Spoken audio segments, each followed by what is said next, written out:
Hello guys. Gandang gabi. Magandang gabi sa inyong lahat. Oo.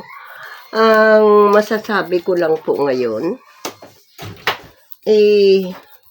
walang walang walang madali.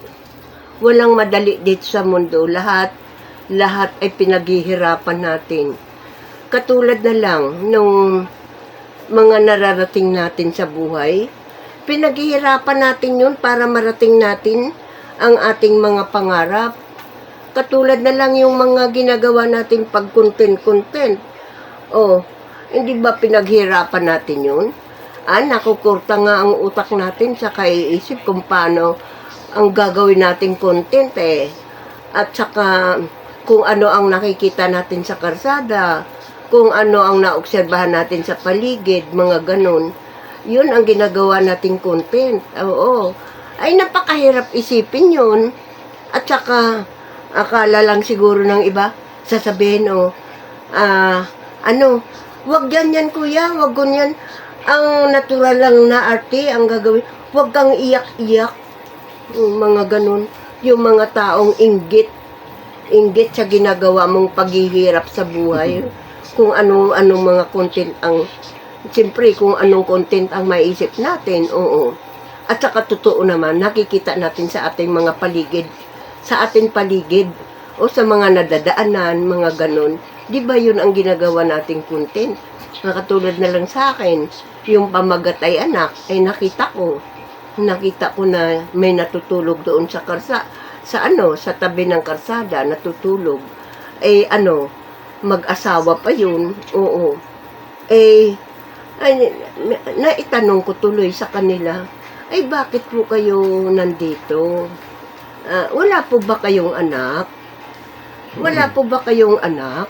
Bakit andito kayo sa kalye? May anak ako, sabing ganun. May anak kami.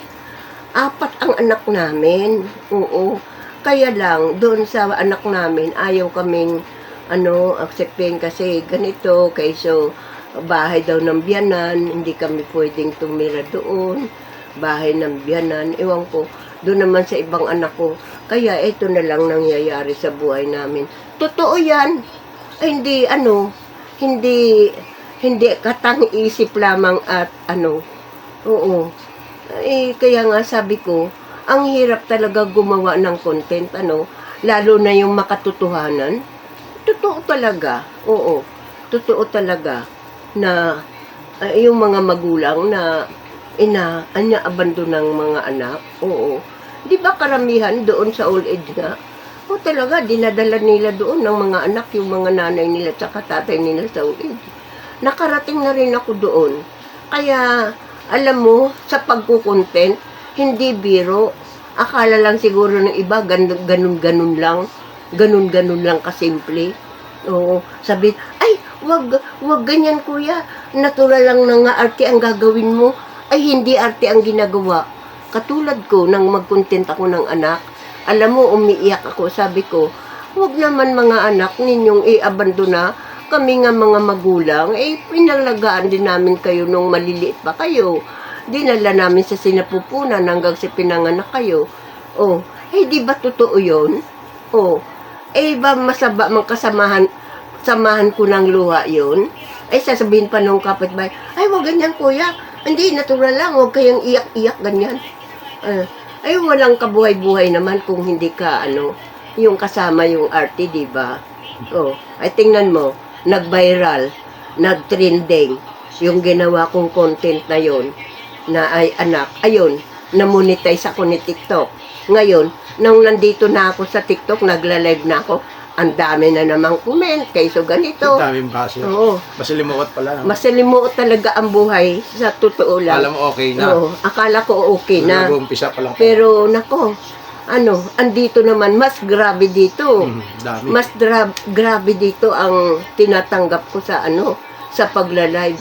Tulad na lang halimbawa, sasabihin, inuutusan ka lang ng anak mo para magkapera. Aba, hindi ganon. Ako ang na-monetize, natural lang. Hindi ko naman hinahangad na magkapera talaga. Nag-i-enjoy ka sa TikTok. Nag-i-enjoy lang ako sa buhay ko. Biro mo, sa edad kong ito, 80 nabigyan pa ako ng live ni TikTok, bakit hindi ako magiging masaya? Oh, marami dyan ako. Oo, lahat ng mga comment nandyan tinatanggap ko. Pero alam mo, nagre-relax lang ako, hindi ko naiintindi masyado kasi bakit ko iintindin sila? Ay, mapapadali pa ang buhay ko. Imbis na masaya pa ako nakikipaglaro pa ako sa inyo, sa mga mabubuti naman na nakakaunawa sa akin, bakit ko naman actually buhay sa mga klaseng ganyan mga tao. Nung wala pa ako sa social media, mas maraming ganyan dito sa labas. Naku, sabi na nga sa iyo kung barangay chairman lang ako, sisweldohan ko yung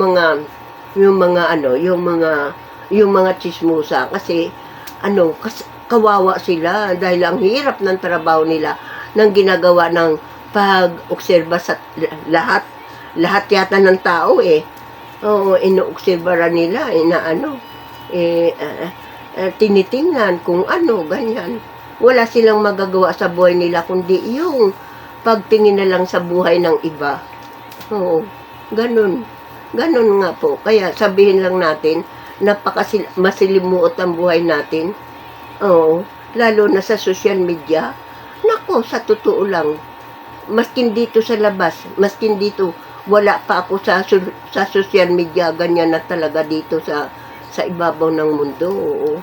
Wala nang ginawa kundi ang tingnan ang buhay ng iba, ay mga lahat walang maganda sa kanila. Maghingotuhan, tapos lahat ng tao pag dumadaan, ayan pangit Oo. Hindi naman sila di ba? Naghingotuhan, nagkikwentuhan. May dumadaan ng tao, sabi, tingnan mo, pangit. Ang iksi-iksi ng damit, labas ng mga ganito, ganyan. Wala, halos tinitingnan nila yan. Wala silang ginagawang ganun. Wala silang ginagawang mabuti sa kapwa. Diba? Ay sana naman magbago tayong lahat, no? Magbago tayo kasi ang pahirap ang mundo natin. Kaya dapat magbago tayo. Imbis na ganun ang gagawin natin, ibaling natin ang ating pananaw sa mahal na Panginoon Diyos at yun na lang ang pag-ukulan natin ng chismis, yung mahal na Panginoon Diyos, kung sino nag-create sa atin, ganito, ganyan. At sana magbago na tayo, ganyan. Huwag na tayong kung ano mang ang dati nating ginagawa, hindi na natin gagawin ngayon, magpakabuti na tayo, ganun. Ganun na lang, oo. Maraming salamat guys, God bless you. Oo, sana nga magbago na tayong lahat. Magbago tayong lahat. Oo. Kasi madali na lang ang ating buhay dito sa mundo.